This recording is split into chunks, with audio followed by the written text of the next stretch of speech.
Farhad Abbas anggap Ferdi Sambo pahlawan usai bunuh Brigadir J. Kok bisa? Suara.com, pengacara Farhad Abbas ikut berkomentar soal dugaan pembunuhan berencana terhadap Brigadir J dengan Ferdi Sambo sebagai tersangka. Hadir di kanal YouTube Uya Kuya TV pada tanggal 10 September tahun 2022, Uya Kuya memberikan pendapat lain dengan menganggap Ferdi Sambo sebagai pahlawan. Saya menganggap Sambo ini pahlawan penegak hukum di kepolisian, ujar Farhad Abbas ke Uya Kuya. Farhad Abbas kemudian menerangkan alasan dirinya menganggap Ferdi Sambo sebagai pahlawan. Ia berkeyakinan bahwa Brigadir J selaku ajudan sudah mengkhianati atasannya lewat hubungan gelap bersama Putri Chandrawati.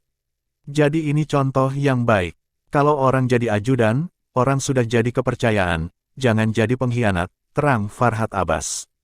Farhad Abbas juga mengacu ke ketentuan hukum Islam soal sanksi hukuman mati bagi tindak perzinahan yang ia yakini dilakukan Brigadir J bersama Putri Chandrawati. Ini bukan menyangkut masyarakat, karena normal dalam Islam itu kalau orang berzina itu dibunuh, papar Farhad Abbas. Oleh karenanya, Farhad Abbas menyimpulkan bahwa Ferdi Sambo dijadikan tersangka akibat Indonesia memakai hukum positif yang menentang segala macam bentuk pembunuhan. Hukum positif kita itu tidak membuat untuk dibunuh, kata Farhad Abbas. Farhad Abbas juga berasumsi bahwa Ferdi Sambo harusnya tidak dikenakan pasal pembunuhan berencana atas dugaan membunuh Brigadir J. Menurut saya, ini bukan pembunuhan berencana, tapi perencanaan perselingkuhan yang gagal sehingga menyebabkan kematian pada penyelingkuh tersebut, tegas Farhad Abbas. Pihak kepolisian sendiri sampai saat ini belum mengungkap motif pembunuhan Brigadir J yang diduga dilakukan Ferdi Sambo pada tanggal 8 Juli tahun 2022. Dikutip juga dari Suara Tasikmalaya.id, teka-teki alasan istri Ferdi Sambo, Putri Chandrawati tidak ditahan diduga bukan karena alasan memiliki anak kecil. Baru terungkap, diduga tidak ditahannya istri Ferdi Sambo diduga ada peran dari 3 jenderal yang pernah melakukan pertemuan. Diduga ketiga jenderal tersebut membahas soal kasus Ferdi Sambo yang diduga mendalangi kasus kematian Brigadir J. Dugaan adanya pertemuan 3 jenderal yang memiliki sebagai Kapolda tersebut diungkap aktivis perempuan, Irma Huta Barat. Irma menduga, ada pertemuan 3 Kapolda di kota besar berkumpul untuk membahas strategi meringankan Ferdi Sambo.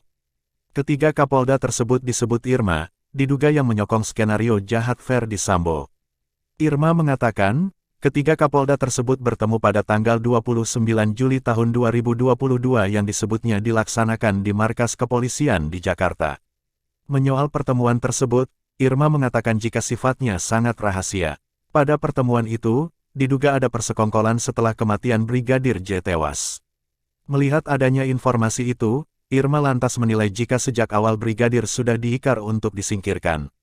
Di awal-awal pertemuan, Irma mengatakan jika yang dilibatkan bukan anak buah Ferdi Sambo, tetapi 3 jenderal tersebut. Awal-awal itulah yang melibatkan dugaan 3 Kapolda. Bukan hanya anak buahnya Sambo, tetapi rekannya dari ketiga Kapolda itu, kata Irma Huta Barat menjelaskan di acara Tefone News, baru-baru ini.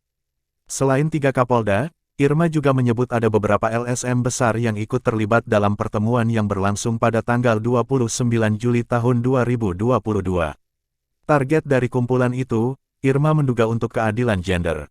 Targetnya adalah memberikan asesmen kepada Putri Chandrawati seolah-olah istri Ferdi Sambo itu depresi dan PTSD (Post-Traumatic Stress Disorder). Irma lantas melihat jika apa yang terjadi saat ini diduga dampak dari pertemuan para jenderal tersebut. Nah itu, pelecehan seksual, yang masih dibawa sampai sekarang, kata Irma. Pada waktu itu, diundang di sana, kan bisa diteliti bisa ditelusuri. Apa yang dilakukan 3 Kapolda tersebut, terangnya. Irman kemudian meminta ada pertanggungjawaban dalam pertemuan 3 jenderal dengan LSM tersebut. Satu LSM yang diduga ikut dari penjelasan Irma adalah yang terang-terangan membela istri Ferdi Sambo. Dalam acara itu Irma mengatakan, jika alibi dari LSM tersebut sudah dipatahkan oleh pakar psikologi forensik dan pemerhati kepolisian, Reza Indragiri. Salah satunya itu adalah nama orang, yang psikologinya, nama orang itu yang memberikan asesmen yang kemarin dibantah Reza Indragiri, pakar psikologi forensik dan pemerhati kepolisian, sambungnya. Dengan melihat gerakan para jenderal dan LSM, Irma lantas menduga hal tersebut bagian dalam skenario dan rekayasa yang masih dimainkan Ferdi Sambo dan istrinya. Buktinya Putri, istri Ferdi Sambo, tidak ditahan, skenarionya sama. Rekayasa yang dari awal itu masih tetap jalan, jelasnya. Melihat dampak dan apa yang terjadi saat ini, Irma mengatakan tidak bisa membayangkan secara utuh tentang kekuatan geng Ferdi Sambo. Irma menduga, Ferdi Sambo juga tidak hanya melibatkan yang di bawahnya, tetapi diduga yang level di atasnya pun ikut terlibat. Jadi yang selama ini luput, kita ini mencintai kepolisian. Maka kita wajib membantu dan mengetahui jika transparansi tidak bisa sebagai retorika saja, tandasnya. Irma lantas menyebut ketiga 6 jenderal tersebut sudah sampai ke telinga tim khusus yang mendapat dari Kapolri membereskan kasus tersebut. Saya mengingatkan, Kepolisian Republik Indonesia ini bukan hanya milik polisi saja, katanya. Irjen Ferdi Sambo, tersangka pembunuhan berencana Brigadir J, telah selesai jalani lie detektor atau tes kebohongan dengan alat poligraf. Bagaimana hasilnya? Polri enggan membuka hasil uji lie detektor atau tes kebohongan Ferdi Sambo. Hal ini serupa dengan yang dilakukan terhadap istri Ferdi Sambo, Putri Chandrawati. Kadif Humas Polri Irjen Dedi Prasetyo hanya mengatakan hasil tes kebohongan Ferdi Sambo pro justisia atau penegakan hukum untuk penyidik. Ferdi Sambo menjalani tes kebohongan menggunakan alat poligraf di Puslap For Sentul, Jawa Barat, Kamis tanggal 8 September tahun 2022 kemarin.